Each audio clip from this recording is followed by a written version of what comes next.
Bible reading, Holman CSV Genesis chapters 31 and 32. Chapter 31. Now Jacob heard what Laban's sons were saying. Jacob has taken all that was our father's and has built this wealth from what belonged to our father. And Jacob saw from Laban's face that his attitude toward him was not the same. Then the Lord said to him, "Go back to the land of your fathers and to your family, and I will be with you." Jacob and Rachel and Leah called to the field where his flocks were. He said to them, "I can see from your father's face that his attitude towards me is not the same, but the God of my father has been with me. You know that I've worked hard for your father and that he has cheated me and changed my wages 10 times. But God has not let him harm me. If he said, 'The spotted sheep will be your wages,' then all the sheep were born spotted. If he said, 'The streaked sheep will be your wages,' then all the sheep were born streaked. God has taken your father's herds and given them to me."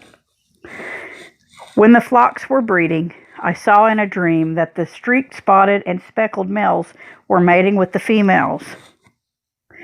In that dream, the angel of God said to me, "Jacob." And I said, "Here I am." And he said, "Look up and see. All the males that are not mating with the flocks are streaked, spotted, and speckled. For I have seen all that Laban has been doing to you. I am the God of Bethel, where you poured oil on the stone marker and made a solemn vow to me. Get up, leave this land, and return to your native land." Then Rachel and Leah answered him, "Do we have any portion or inheritance in our father's household? Are we not regarded by him as outsiders? For he has sold us and has certainly spent our money. In fact, all the wealth that God has taken from our father belongs to us and to our children. So do whatever God has said to you." Then Jacob got up and put his children and wives on the camels.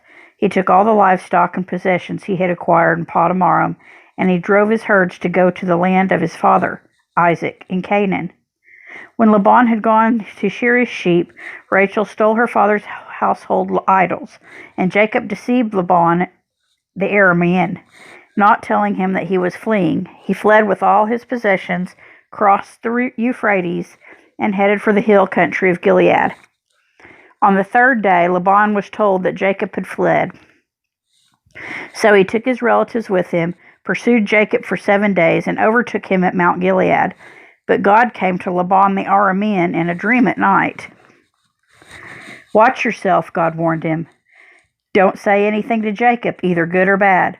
When Laban overtook Jacob, Jacob had pitched his tent in the hill country, and Laban and his brothers also pitched their tents in the hill country of Gilead. Then Laban said to Jacob, "What have you done? You have deceived me and taken my daughters away like prisoners of war. Why did you secretly flee from me, deceive me, and not tell me? I would have sent you away with joy and singing, with tambourines and lyres, but you didn't even let me kiss my grandchildren and my daughters. You acted foolishly. I could do you great harm, but last night the God of your father said to me, 'Watch yourself. Don't say anything to Jacob, either good or bad. Now you have gone off because you long for your father. But why have you stolen my gods?' Jacob answered, 'I was afraid, for I thought you would take your daughters from me by force. If you find your gods with anyone here, he will not live. Before our relatives, point out anything that is yours and take it.' Jacob did not know that Rachel had stolen the idols. So Laban went to Jacob's tent, then Leah's tent, and then the tents of the 2 female slaves, but he found nothing. Then he left Leah's tent and entered Rachel's. Now Rachel had taken Laban's household idols, put them in the saddlebag of the camel, and sat on them. Laban searched the whole tent, but found nothing. She said to her father, 'Sir, don't be angry that I cannot stand up in your presence. I am having my monthly period.' So Laban searched, but he could not find the household idols. Then Jacob became incensed and brought charges against Laban. 'What is my crime?' he said to Laban. 'What is my sin that you have pursued me? You've searched all my possessions. Have you found anything of yours? Put it here before my relatives and yours, and let them decide between the 2 of us. I've been with you these 20 years. Your ewes and female goats have not miscarried, and I have not eaten the rams from your flock. I did not bring you any of the flock torn by wild beasts. I myself bore the loss. You demanded payment from me for what was stolen by day or by night. Then the heat consumed me by day and the frost by night, and sleep fled from my eyes. For 20 years I have worked in your household, 14 years for your 2 daughters and 6 years for your flocks, and you have changed my wages 10 times. If the God of my father, the God of Abraham, the fear of Isaac, had not been with me, certainly now you would have sent me off empty-handed. But God has seen my affliction and my hard work, and he issued his verdict last night." Then Laban answered Jacob, "The daughters are my daughters, the sons my sons, and the flocks my flocks. Everything you see is mine. But what can I do today for these daughters of mine, or for the children they have borne? Come now, let's make a covenant, you and I. Let us be a witness between the two of us." So Jacob picked out a stone and set it up as a marker. Then Jacob said to his relatives, "Gather stones." And they took stones and made a mound, then ate there by the mound. Laban named the mound Jagar Sahadutha, but Jacob named it Galeed. Then Laban said, "The mound is a witness between me and you today." Therefore the place was called Galeed, and also Mizpah, for he said, "May the Lord watch between you and me when we are out of each other's sight. If you mistreat my daughters or take other wives, though no one is with us, understand that God will be a witness between you and me." Laban also said to Jacob, "Look at this mound and the marker I have set up between you and me. The mound is a witness, and that marker is a witness that I will not pass beyond this mound to you, and you will not pass beyond this mound and this marker to do me harm. The God of Abraham and the gods of Nahor, the gods of their father, will judge between us." And Jacob wore the fear of his father Isaac. Then Jacob offered a sacrifice on the mountain and invited his relatives to eat a meal. So they ate a meal and spent the night on the mountain. Laban got up early in the morning, kissed his grandsons and daughters, and blessed them. Then Laban left to return home. Chapter 32. Jacob went on his way, and God's angels met him. When he saw them, Jacob said, "This is God's camp." So he called that place Mahanaim. Jacob sent messengers ahead of him to his brother Esau in the land of Seir, the country of Edom. He commanded them, "You are to say to my lord Esau, this is what your servant Jacob says. I have been staying with Laban and have been delayed until now. I have oxen, donkeys, flocks, male and female slaves. I have sent this message to inform my lord in order to seek your favor." When the messengers returned to Jacob, they said, "We went to your brother Esau. He is coming to meet you, and he has 400 men with him." Jacob was greatly afraid and distressed. He divided the people with him into 2 camps, along with the flocks, cattle, and camels. He thought, "If Esau comes to one camp and attacks it, the remaining one can escape."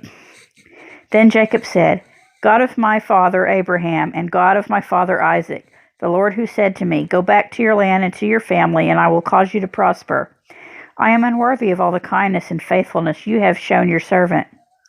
Indeed, I crossed over this Jordan with my staff, and now I have become 2 camps. Please rescue me from the hand of my brother Esau, for I am afraid of him. Otherwise he may come and attack me, the mothers and their children. You have said, 'I will cause you to prosper, and I will make your offspring like the sand of the sea, which cannot be counted.'" He spent the night there and took part of what he had brought with him as a gift for his brother Esau: 200 female goats, 20 male goats, 20 ewes, 20 rams, 30 milk camels with their young, 40 cows, 10 bulls, 20 female donkeys, and 10 male donkeys. He entrusted them to his slaves as separate herds and said to them, "Go on ahead of me and leave some distance between the herds." And he told the first one, "When my brother Esau meets you and asks, 'Who do you belong to? Where are you going? And whose animals are these ahead of you?' then tell him, 'They belong to your servant Jacob. They are a gift sent to my lord Esau, and look, he is behind us.'" He also told the second one, the third, and everyone who was walking behind the animals, "Say the same thing to Esau when you find him. You are to also say, 'Look, your servant Jacob is right behind us.'" For he thought, "I want to appease Esau with the gift that is going ahead of me. After that I can face him, and perhaps he will forgive me." So the gift was sent on ahead of him while he remained in camp that night. During the night, Jacob got up and took his 2 wives, his 2 female slaves, and his 11 sons, and crossed the ford of Jabbok. He took them and brought them across the stream along with all his possessions. Jacob was left alone, and a man wrestled with him until daybreak. When the man saw that he could not defeat him, he struck Jacob's hip as they wrestled and dislocated his hip socket.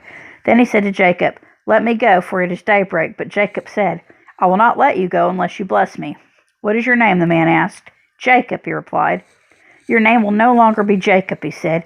It will be Israel, because you have struggled with God and with men and have prevailed. Then Jacob asked him, Please tell me your name. But he answered, Why do you ask me my name? And he blessed him there. Jacob then named the place Peniel, for he said, I've seen God face to face, and I have been delivered. The sun shone on him as he passed by Peniel, limping on his hip.